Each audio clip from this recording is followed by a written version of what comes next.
ಇತ್ತೀಚಿನ ಸಂಚಿಕೆಗಳನ್ನು ಜಾಹೀರಾತಿನ ಕಿರಿಕಿರಿ ಇಲ್ಲದೆ ನೋಡಿ.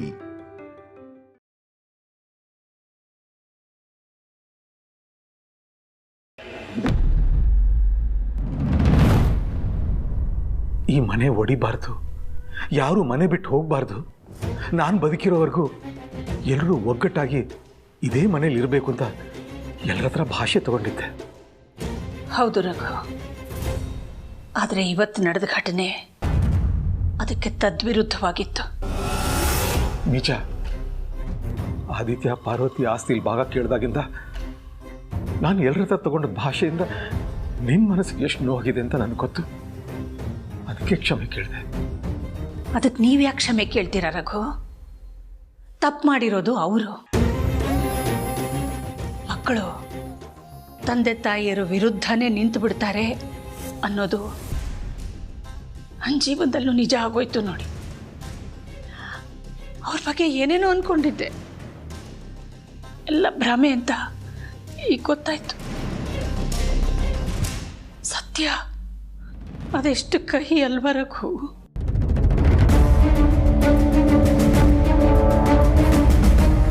ಅದು ಸರಿ, ನನ್ನನ್ನು ದೇವ್ರ ಮನೆವರೆಗೂ ಯಾಕೆ ಕರ್ಕೊಂಡು ಬಂದ್ರಿ? ಆಗಿರೋ ತಪ್ಪನ್ನ ಸರಿಪಡಿಸ್ಕೊಳ್ಳೋಕ್ಕೆ.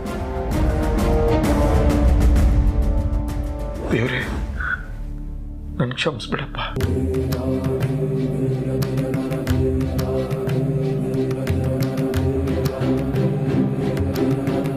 ಅಖಿಲ, ದೇವ್ರ ಸಾಕ್ಷಿಯಾಗಿ ಹೇಳ್ತಾ ಇದ್ದೀನಿ, ಈ ಕ್ಷಣದಿಂದ ನಾನು ತಗೊಂಡ ಭಾಷೆನ ವಾಪಸ್ ತಗೊಳ್ತಾ ಇದ್ದೀನಿ. ಇನ್ನು ಮುಂದೆ ನೀನು ನಿನ್ನ ನಿರ್ಧಾರಗಳನ್ನ ತಗೊಳ್ಳೋದ್ರಲ್ಲಿ ಸ್ವತಂತ್ರಳು. ನಿನ್ನ ಮನಸ್ಸಿಗೆ ಸರಿ ಅನ್ಸಿದ ನಿರ್ಧಾರನ ನೀನು ತಗೋ, ಯಾವ ಅಂಜಿಕೆನೂ ಬೇಡ. ಆಗಲೇ ನೀವು ನಿಮ್ಮ ಮಗ ಸೊಸೆ ಹತ್ರ ಮಾತಾಡ್ತಾ ಇದ್ದದನ್ನು ನೋಡಿ ಎಲ್ಲಿ ಅವರನ್ನು ಕನ್ವಿನ್ಸ್ ಮಾಡೋದಕ್ಕೆ ಒದ್ದಾಡ್ತಾ ಇದ್ದೀರೋ ಅಂತ ಅಂದ್ಕೊಂಡೆ. ಅಖಿಲ, ನೀನು ಏನೇ ನಿರ್ಧಾರ ತಗೊಂಡ್ರು ಅದಕ್ಕೆ ನನ್ನ ಸಂಪೂರ್ಣ ಬೆಂಬಲ ಇರುತ್ತೆ.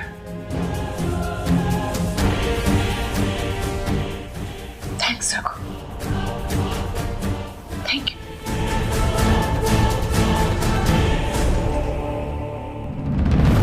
ಈಗಲೂ ನಡೆದಿರೋದೆಲ್ಲ ಹೇಳಿಲ್ಲ ಅಂದರೆ ಸರಿ ಹೋಗಲ್ಲ. ಬ್ರೋ ಹತ್ರ ಹೇಳ್ಕೊಳ್ಳೋದೆ ಕರೆಕ್ಟ್. ಸತ್ಯ ಗೊತ್ತಾದರೆ ಬ್ರೋ ಈಗ ತಗೊಂಡಿರೋ ಡಿಸಿಷನ್ ಅಂತ ಹಿಂದೆ ಸರಿಬಹುದು. ಮೋನಿಕಾ ಜೊತೆ ನಡೆದಿದ್ದು, ಅರುಂಧತಿ ರಾಣ ಬ್ಲ್ಯಾಕ್ಮೇಲ್ ಮಾಡಿದ್ದು, ನಾಳೆ ಬೆಳಗ್ಗೆ ಮೋನಿಕಾ ಗಂಡ ಬಂದು ಆಕೆನ ಕರ್ಕೊಂಡು ಹೋಗೋವರೆಗೂ ಎಲ್ಲ ಹೇಳ್ಕೊಳ್ತೀನಿ. ಎಸ್. ಒಂದು ಮನೆಯಲ್ಲಿ ಒಬ್ರಿಗಿಂತ ಜಾಸ್ತಿ ಜನ ಯಾಕಿರ್ತಾರೆ ಹೇಳು? ಪ್ರೀತಿ ಇದ್ದಾಗ. ಆದರೆ ಒಂದೇ ಮನೇಲಿರೋ ಎಲ್ಲರ ಮಧ್ಯೆನೂ ಪ್ರೀತಿ ಇರಬೇಕು ಅಂತ ಏನಿಲ್ವಲ್ಲ? ಇರ್ಬೋದು, ಆದರೆ ಪ್ರೀತಿಗಿಂತ ಮುಖ್ಯವಾಗಿ ಒಬ್ಬರ ಮೇಲೆ ಇನ್ನೊಬ್ಬರಿಗೆ ನಂಬಿಕೆ ಇರಬೇಕು ತಾನೆ? ಹೌದು, ಆದರೆ ಈ ಮನೆಯಲ್ಲಿ ಎಲ್ಲರ ಮೇಲೂ ಎಲ್ರಿಗೂ ನಂಬಿಕೆ ಇದೆ ಅಲ್ವಾ ಅಕ್ಕ? ಇತ್ತು, ಆದರೆ ಇವಾಗಿಲ್ಲ. ನಂಬಿಕೆ ಅನ್ನೋ ಜಾಗನ ಆತಂಕ ಆವರಿಸ್ಕೊಂಡಿದೆ. ಏನು ಹೇಳ್ತಿದ್ದೀರಾ ಅಕ್ಕ? ಸತ್ಯನೇ ಹೇಳ್ತಾ ಇದ್ದೀನಿ. ಅದಕ್ಕೊಂದು ಉದಾಹರಣೆ ಹೇಳ. ನಿನ್ನ ಗಂಡ ನನ್ನ ಗಂಡನ ಮೇಲೆ ಗುಂಡು ಹಾರಿಸಿದ್ದು.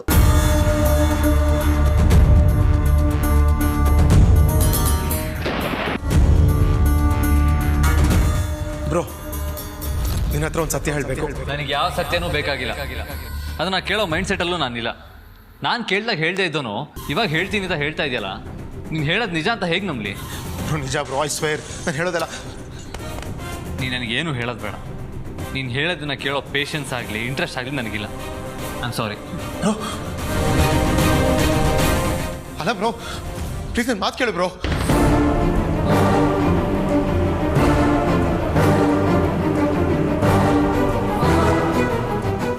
ಏನು ಹೇಳ್ತಾ ಇದ್ದೀರಾ? ಭಾವನ ಶೂಟ್ ಮಾಡಿದ್ದು ಪ್ರೀತುನ? ಹೌದು, ನಿನ್ನ ಗಂಡನೇ. ನನ್ನ ಗಂಡನ ಮೇಲೆ ಗುಂಡು ಹಾರಿಸಿದ ನಿನ್ನ ಗಂಡ ಮುಂದೊಂದು ದಿನ ಇನ್ನೊಂದು ಅಪಾಯ ಮಾಡಲ್ಲ ಅಂತ ಏನು ಗ್ಯಾರಂಟಿ? ಇಂಥ ಕೊಲೆಗಾರರ ಮಧ್ಯೆ ಹೇಗಿರೋದಕ್ಕಾಗತ್ತೆ ಹೇಳು?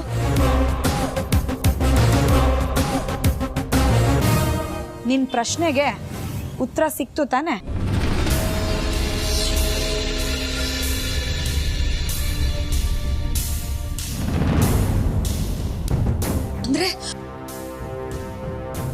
ಪಾಲ್ನ ಶೂಟ್ ಮಾಡಿದ್ದು ಪ್ರೀತುನ.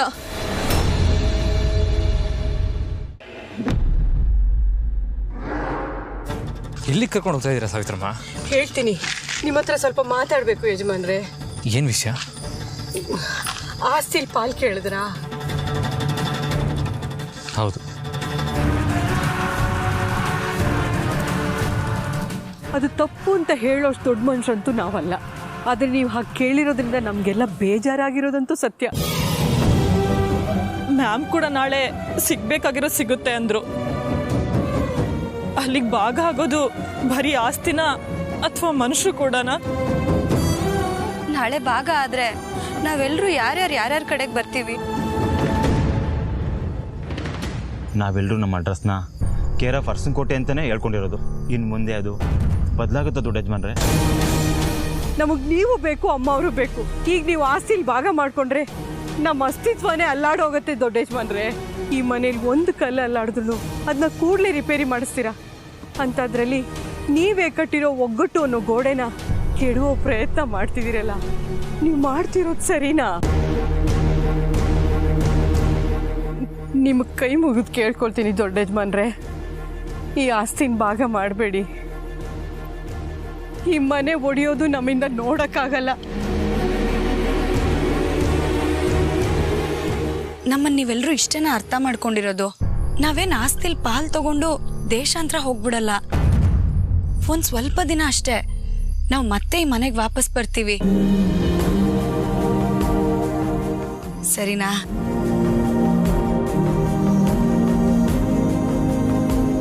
ಸ್ವಲ್ಪ ದಿನದ ಮಟ್ಟಿಗೆ ನಾವು ಈ ಮನೇಲಿರಲ್ಲ, ಅವ್ರಿಗೆ ಹೋಗಲೇಬೇಕಾದಂಥ ಪರಿಸ್ಥಿತಿ.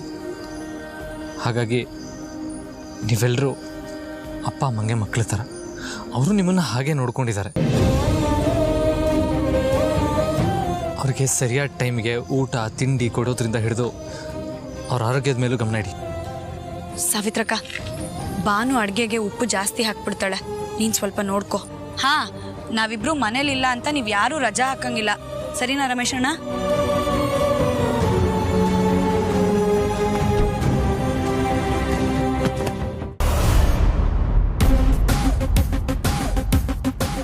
ಪಾರ್ವತಿ ಅಕ್ಕ ಹೇಳಿದ ನಿಜಾನ?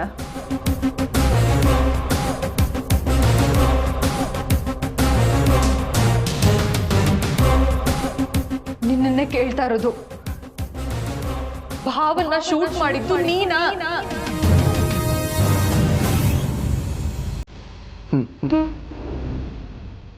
ಯಾಕೋ ಯಾಕೋ ಹೀಗೆ ಮಾಡಿದೆ? ಭಾವಗೇನಾದ್ರೂ ಹೆಚ್ಚು ಕಮ್ಮಿ ಆಗಿದ್ರೆ ನೋಡಬಿಟ್ಟು ಅಣ್ಣನ್ನೇ ಕೊಲ್ಲೋದಿಕ್ಕೆ ಹೋಗೋಷ್ಟು ಕಟಕ ಆಗಿದ್ಯಾ ನೀನು?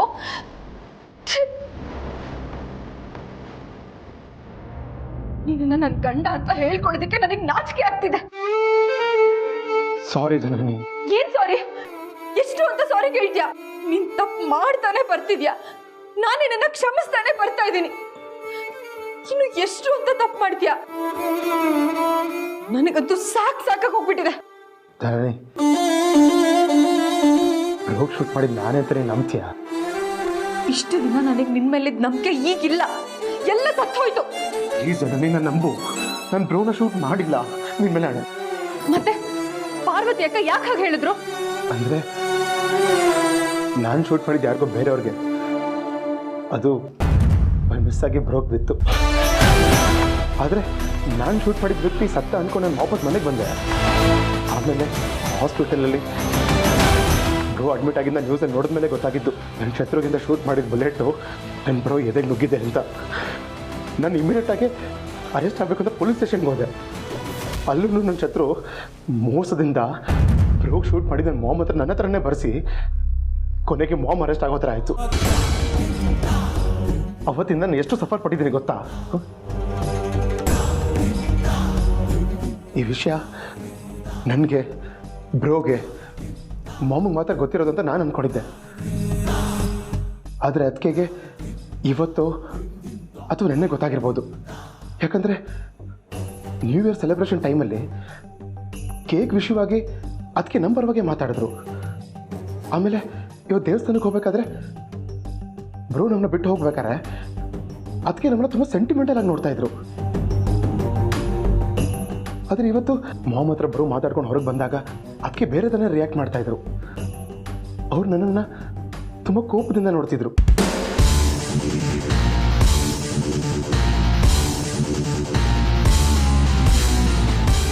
ಅದು ಇದೇ ವಿಷಯಕ್ಕೆ ಅನ್ಸುತ್ತೆ ಬ್ಲೌ ಶೂಟ್ ಮಾಡೋದು ನಾನೇ ಅಂತ ಅವ್ರಿಗೆ ಗೊತ್ತಾಗಿ ಅದಕ್ಕೆ ತುಂಬ ಬೇಜಾರು ಮಾಡ್ಕೊಂಡಿದ್ದಾರೆ ಅಂತ ಅನ್ಸುತ್ತೆ.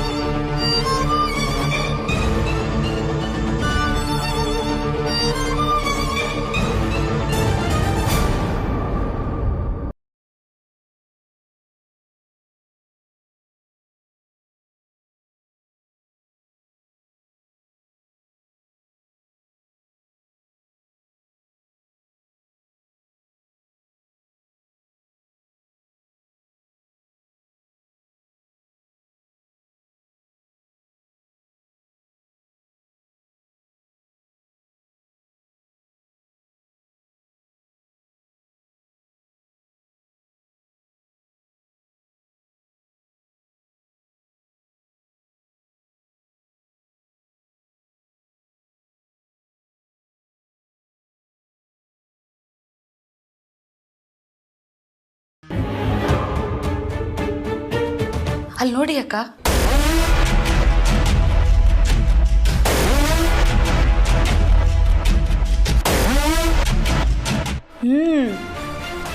ಯಜಮಾನ್ರೆ ಪಲ್ಯ ತುಂಬಾ ಚೆನ್ನಾಗಿದೆ. ಇನ್ನೊಂದು ಸ್ವಲ್ಪ ಬಡಿಸ್ಲಾ? ಹಾಕ್ಬಾರು.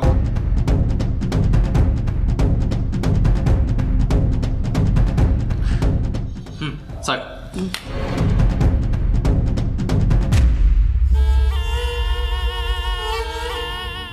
ಬಾರು, ಪಲ್ಯ ಸಕ್ಕತ್ತಾಗಿದೆ. ಬಾರು, ನಾಳೆ ಸಂಕ್ರಾಂತಿ ಹಬ್ಬ. ಹಬ್ಬದ ದಿನನೇ ನಮ್ಮ ಪಾಲಿಗೆ ಬರಬೇಕಾದ ಆಸ್ತಿ ಬರ್ತಾ ಇದೆ. ನಾಳೆನೇ ಒಂದು ಮನೆ ನೋಡಿ ಹಾಲುಕ್ಸ್ಬೇಡ, ಸರಿನಾ? ಸರಿ ಯಜಮಾನ್ರೆ.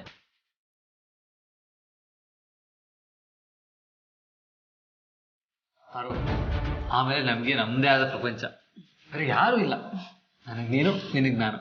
ಎಷ್ಟು ಚೆನ್ನಾಗಿರುತ್ತಲ್ಲ? ಹೌದು ಯಜಮಾನ್ರೆ. ಊಟ ಮಾಡು.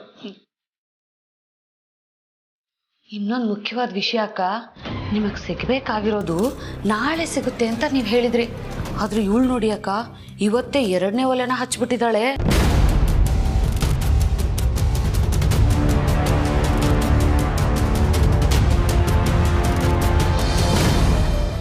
ಗಂಡ ಹೆಂಡತಿ ಇಬ್ಬರಿಗೆ ಅಡಿಗೆ ಮಾಡ್ಕೊಂಡಿದ್ದಾಳಕ್ಕ. ಮಗ ನಮ್ಮೋನಾದ್ರು ಸೊಸೆ ನಮ್ಮೋಳ ಅಂತ ದೊಡ್ಡವ್ರು ಹೇಳಿಲ್ವಾ ಅಕ್ಕ? ಇಷ್ಟು ದಿನ ನಿಮ್ಮ ಮಾತು ಕೇಳ್ತಿದ್ದವನು ಈಗ ನೋಡಿ ಮರಳು ಮಾಡಿ ಅವಳು ಮಾತು ಕೇಳೋ ಥರ ಬುಟ್ಟಿಗೆ ಹಾಕೊಂಡಿದ್ದಾಳೆ.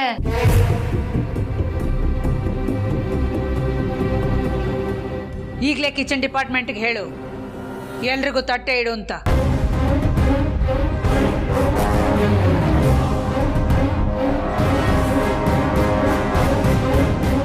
ಆಯ್ತಕ್ಕ.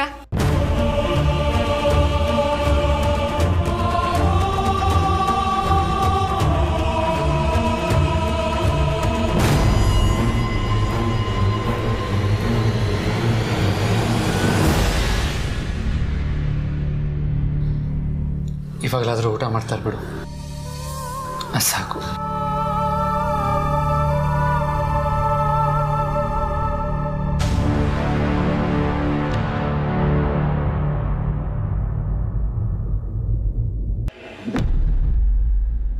ಅಲ್ಲ ಮ್ಯಾಮ್, ಮನೇಲಿ ಆಸ್ತಿ ಪಾಲ್ ಕೇಳಿದವರು ಅಖಿಲ ಅವರು ಮತ್ತೆ ಮನೆಯವರು ಊಟ ಯಾಕೆ ಮಾಡಿಲ್ಲ ಅಂತ ಕನ್ಸನ್ ಯಾಕೆ ತೋರಿಸ್ತಿದ್ದಾರೆ ಅಂತ ನಂಗೆ ಅರ್ಥ ಆಗ್ತಿಲ್ಲ. ಅಲ್ಲ, ನಾಳೆ ಬೆಳಿಗ್ಗೆ ಆದ್ರೆ ಕಿತ್ತೋಗೋ ಸಂಬಂಧಕ್ಕೆ ಯಾಕೆ ತಲೆ ಕೆಡ್ಸ್ಕೋಬೇಕು? ಒಂದ್ ವೇಳೆ ನಾವು ಆಸ್ತಿಯಲ್ಲಿ ಭಾಗ ಕೇಳುವಂತ ಪ್ರೀತು ಕೊಟ್ಟಿದ್ದ ಡೆಡ್ಲೈನ್ ಏನಾದ್ರೂ ಆದಿಗೆ ಗೊತ್ತಾಗಿದ್ಯಾ ಅಂತ? ಮೋಸ್ಟ್ಲಿ ಇಲ್ಲ ಅನ್ಸುತ್ತೆ ಮ್ಯಾಮ್. ಯಾಕಂದ್ರೆ ದೇವಸ್ಥಾನದಿಂದ ಎಲ್ಲರೂ ಮನೆಗೆ ಬಂದಾಗ ಪ್ರೀತು ಕೂಡ ಆದಿತ್ಯ ಮೇಲೆ ಬೇಜಾರಾಗಿದ್ದನ್ನ ನಾನು ಅಬ್ಸರ್ವ್ ಮಾಡಿದೆ. ಒಂದು ವೇಳೆ ಪ್ರೀತುನೇ ವಿಷಯ ಹೇಳಿದಿದ್ರೆ ಆ ರೀತಿ ನಡ್ಕೊಂತಿರ್ಲಿಲ್ಲ ಅಲ್ವಾ? ಆದಿತ್ಯಗೆ ವಿಷಯ ಗೊತ್ತಾದ್ರೆ ಮೊದಲು ಸಿಗಾಕೊಳ್ಳೋದು ನಾನೇ ಅನ್ನೋ ಭಯ ಪ್ರೀತುಗಿದೆ. ಹಾಗಾಗಿ ನಿಮ್ಮ ಬಗ್ಗೆ ಖಂಡಿತ ಅವನೇನು ಹೇಳ್ಕೊಂಡಿರಲ್ಲ. Don't worry ma'am. ಸರಿ, ಅಲ್ಲಿ ಏನೇನು ನಡೆಯುತ್ತೋ ಎಲ್ಲ ಇನ್ಫಾರ್ಮೇಶನ್ ನಮಗೆ ಕೊಡ್ತಾ ಇರೋ. ಸರಿ ಮ್ಯಾಮ್, ನನಗಂತೂ ಇಲ್ಲಿಂದ ಯಾವಾಗ ಆಚೆ ಬರ್ತೀನೋ ಅಂತ ಅನ್ಸ್ಬಿಟ್ಟಿದೆ. ಒಳ್ಳೆ ಪಂಜರದಲ್ಲಿ ಸಿಗಾಕೊಂಡಿರೋ ಗಿಣಿ ಥರ ಆಗೋಗ್ಬಿಟ್ಟಿದ್ದೀನಿ. ಅರಸನ ಕೋಟೆಗೆ ಹೋದ್ಮೇಲೆ ತುಂಬ ಮಾತಾಡೋದನ್ನ ಕಲ್ತ್ಬಿಟ್ಟಿದ್ಯಾ. ಒಳ್ಳೆ ಬೆಳವಣಿಗೆನೆ. ಬಟ್ ಎನಿವೇಸ್, ನಾನು ಹೇಳೋವರೆಗೂ ನೀನು ಅಲ್ಲಿಂದ ಹೊರಗಡೆ ಬರೋ ಹಾಗಿಲ್ಲ. Okay okay ma'am.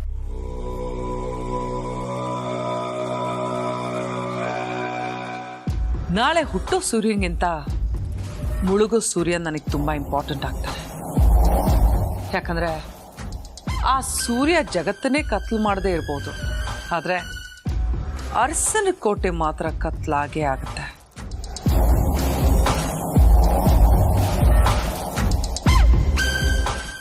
ಹಾಗೆ ನಾಳೆ ಹಬ್ಬಕ್ಕೆ ಅಖಿಲ ಯಾರಿಗೆ ಗಿಫ್ಟ್ ಕೊಡದೆ ಹೋದರೂ ನನಗೆ ಮಾತ್ರ ಖಂಡಿತ ಕೊಡ್ತಾಳೆ.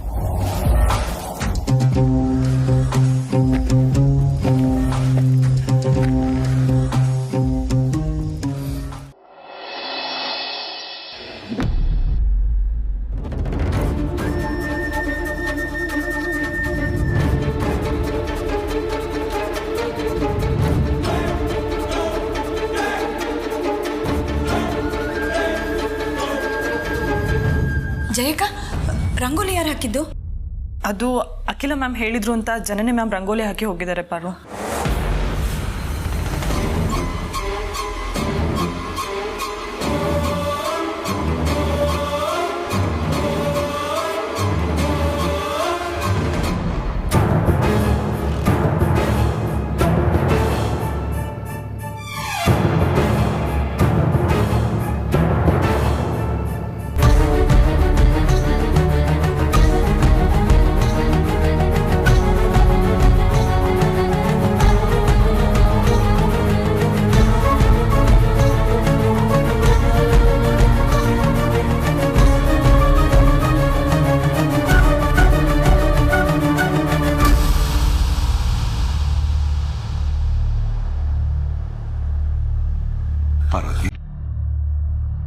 ಸಂಕ್ರಾಂತಿ ಹಬ್ಬದ ಹಾರ್ದಿಕ ಶುಭಾಶಯಗಳು.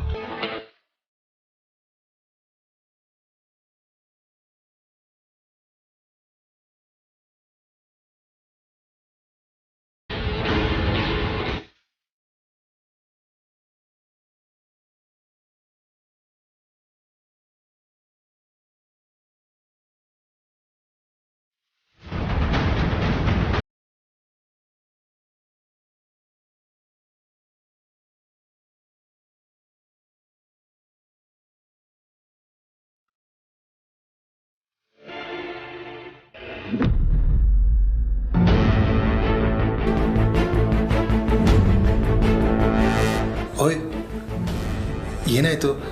ಯಾಕೆ ಬೇಜಾರಲ್ಲಿದ್ಯಾ? ಅತ್ತೆ ನನಗೆ ರಂಗೋಲಿ ಹಾಕೋದಕ್ಕೆ ಹೇಳಿದ್ರು. ಆದರೆ ಅವ್ರು ಹೇಳಿದ ರೀತಿ ನೋಡಿದ್ರೆ ಅವ್ರು ಬರೀ ಇವತ್ತಿಗೆ ಮಾತ್ರ ರಂಗೋಲಿ ಹಾಕೋದಕ್ಕೆ ಹೇಳಿಲ್ಲ ಅಂತ ನನಗೆ ಅನಿಸ್ತಿದೆ. ಹಾಗಾದರೆ ಮಾಮ್ ಆಸ್ತಿಲಿ ಪಾಲ್ ಮಾಡಬೇಕು ಅಂತ ಡಿಸೈಡ್ ಆಗಿದ್ದಾರೆ ಅನ್ಸುತ್ತೆ.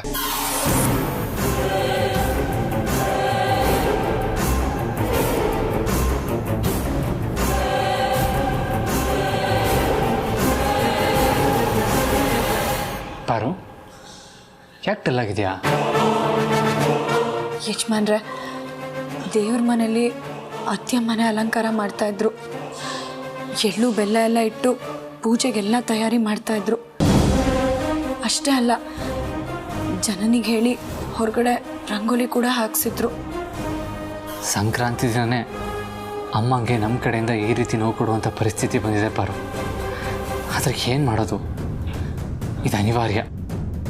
ಹೌದು ಯಜಮಾನ್ರೆ, ಆದರೆ ಅತ್ತೆಯಮ್ಮ ಇಂಥ ಸಂದರ್ಭದಲ್ಲೂ ಸಂಕ್ರಾಂತಿ ಹಬ್ಬನ ಮರ್ತಿಲ್ಲ. ಬಹುಶಃ ಪೂಜೆ ಎಲ್ಲ ಮುಗಿಸಿದ ಮೇಲೆ ನಮ್ಮ ಹತ್ರ ಮಾತಾಡ್ಬೋದು ಅನಿಸುತ್ತೆ.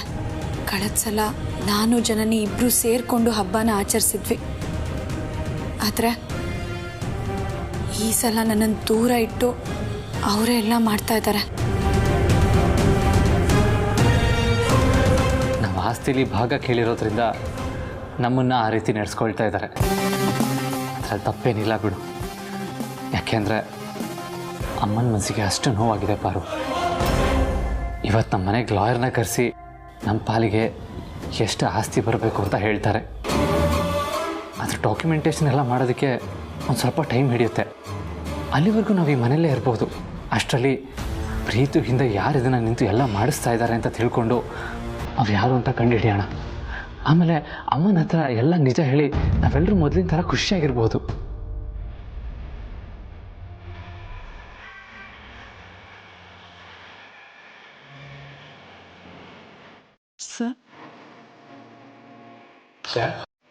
ಏನಿದು?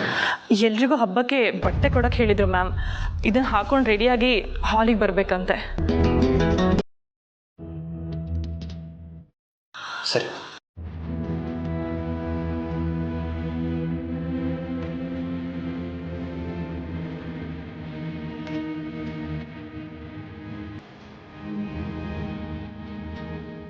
ಮಾಮ್ ಎಲ್ಲರನ್ನು ಕರೆದಿದ್ದಾರೆ ಅಂದರೆ ಮೋಸ್ಟ್ಲಿ ಆಸ್ತಿ ಪತ್ರ ಕೊಡೋಕ್ಕೆ ಇರ್ಬೋದು.